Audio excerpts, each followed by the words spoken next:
पश्चिम बंगाल के तटों से टकराए चक्रवाती तूफान रेमल। पश्चिम बंगाल के कई जिलों में तेज हवाओं के साथ बारिश भी हुई। 100 से 120 किलोमीटर प्रति घंटे की रफ्तार से हवाएं चल रही है। तटीय इलाकों में एनडीआरएफ की 14 टीमें तैनात की गई हैं। तो इस वक्त की बड़ी खबर बता दें, पश्चिम बंगाल के कई जिलों में तेज हवाओं के साथ बारिश हो रही है और तटीय इलाकों की बात की जाए तो यहां खास तौर पर अलर्ट किया गया है। एनडीआरएफ की 14 टीमें तैनात कर दी गई है।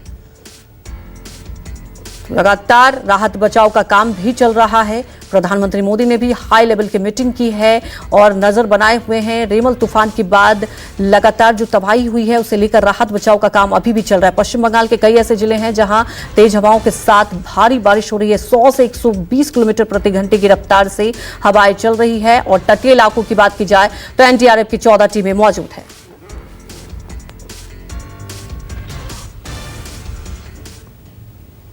तो वहीं आपको बता दें, हमारे सहयोगी मनोज पांडे ने ग्राउंड जीरो से जायजा लिया है। जरा देखते हैं।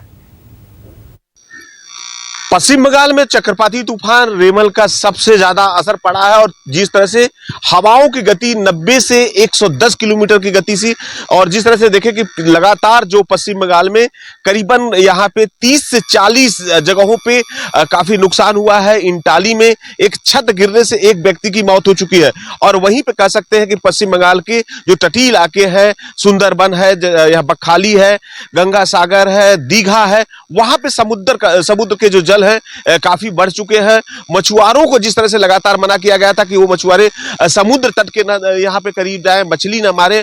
और रेमन का असर सबसे ज्यादा कोलकाता के करीबन यहाँ पे 29 से ज्यादा जो ट्रांसफार्मर थे वो यहाँ पे क्षतिग्रस्त हुए हैं। कई इलाकों में बिजलियां गुल हो चुकी है और जिस तरह से कहे कि देखे कि यहाँ पे करीबन 356 पूरे पश्चिम बंगाल में जगह जगह पे पेड़ गिर चुके हैं। पेड़ों को हटाने का काम किया जा रहा है और वहीं पे कोलकाता एयरपोर्ट की जो फ्लाइट सेवा थी आज सुबह 9 बजे तक सभी उड़ानों को बंद कर दिया गया है। और साफ तौर पे देखें कि जिस तरह से हावड़ा हो, सियालदा हो, सभी स्टेशनों की जो ट्रेनों की आवाजाही बंद कर दी गई थी, सभी ट्रेनें रद्द है। और जिस तरह से रेमन का जो असर है लगातार दिख रहा है और साफ तौर पे देखें जो गंगा नदी का स्तर है करीबन 16 फीट ऊपर बढ़ चुका है।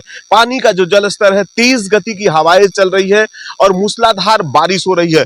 लोगों को सलाह दिया गया है कि आज सुबह तक अपने घरों से ना निकले, जरूरी काम ना हो तो बाहर ना निकले। इसी तरह से कह सकते हैं कि पूरी तरह से प्रशासन मुस्तैद है। वहीं कोलकाता के लाल बाजार में कंट्रोल रूम खोला गया है। दूसरी तरफ कोलकाता कारपोरेशन की तरफ से हेल्पलाइन की जो खोला गया है। तो कह सकते हैं कि रेमन का असर सबसे ज्यादा जो तटीय इलाके थे, समुद्र के जल स्तर बढ़े हैं और जगह जगह पेड़ गिरे हैं और बिजली के खंभों से काफी नुकसान हुआ है और इसको लेकर प्रशासन पूरी तरह से मुस्तैद है। जहां पे पेड़ गिरे हैं उनको हटाने का भी काम चल रहा है। कैमरामैन पंकज के साथ मनोज पांडे, न्यूज़ 24 कोलकाता। चक्रवात जिस तरह से लगातार कहर बरसा रहा है, जगह जगह मूसलाधार बारिश हो रही है, तेज हवाएं चल रही हैं। इसको लेकर किस तरह से लोगों में एक तरह से चिंता बना हुआ था, लोग भय में थे और किस तरह से जो तेज गति की हवाएं चल रही थी, लोगों को लग रहा था उनके जो अल्वेस्टर के घर हैं उनके छत उड़ न जाए, इस तरह का माहौल बना हुआ था। और कोलकाता में करीबन यहाँ पे जगह जगह पे पेड़ गिरे हैं, पेड़ों को हटाने का काम चल रहा है। हमारे साथ में कुछ लोग हैं बकायदा पूरी रात जिस तरह से इस वाकया को, चक्रवाती तूफान को देखे हैं और कैसे देखे, किस तरह से देखे। रेमल का जो असर था, मन में एक तरह से डर था, तेज गति की हवाएं चल रही थी, कैसा महसूस हो रहा था कि वाकई जो तूफान था, बारिश भी देखिए कितना मूसलाधार हो रही है। बारिश भी बहुत मूसलाधार बारिश हो ही रही है। रेमल नामक का तूफान से काफी भय जो पैदा हो गया था लोगों के जो दिल में। मैं ये गंगा के तट पर देख रहा हूँ जो कि जल की धाराएं भी थी, इतनी तेज गति से भी उभराई हुई थी, जिसके कारण से मेरे अंदर भी भय हो गया था कि, और पेड़ पौधे भी देख रहा हूँ कि रास्ते के गिरे हुए पड़े हुए हैं। अपने अनुभव किया है कि गंगा जी में जब लहर पानी ऊपर रहता है तो हवा जो तूफान और तेज बढ़ता है।